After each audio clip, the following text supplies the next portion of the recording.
یہ مریم نواز، نواز شریف اور شہباز شریف، ان کو بٹھایا ہوا کہ آپ قبضہ رکھیں۔ اب ان کا قبضہ تو ٹوٹ چکا ہے، لاہور سے بھی ٹوٹ چکا ہے، پنجاب سے بھی ٹوٹ چکا ہے۔ صرف اور صرف ان کو شرم آنی چاہیے کہ زبردستی یہ مسلط ہے، پوری قوم جانتی ہے، ادھر برطانیہ میں گورے بھی جانتے ہیں، ان سے بھی میری بات ہوئی، انہوں نے بتایا کہ انہوں نے خان کا مینڈیٹ چرایا ہے۔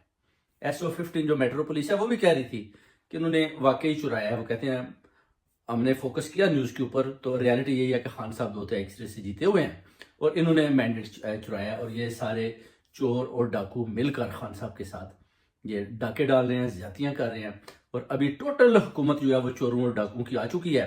لندن پلاننگ کمپلیٹ ہو چکا ہے، صرف اور صرف اس میں رہ گیا جو وہ کہتے ہیں جی خان صاحب کا جو مرڈر کرانا تھا وہ نہیں ہوا، اس پر اب یہ فوکس کر رہے ہیں۔ ادھر دیکھیں ندیم انجم بابر کو بھی، اس کو بھی اپنا اتار دیا گیا، جو DGI کا اس کو بھی فارغ کر دیا گیا ہے۔ ظاہر ہے وہ بھی کچھ اپنی ڈیمانڈز کرتا ہوگا۔ اب اسٹیبلشمنٹ کے اندر بھی ایک دراڑ پڑ چکی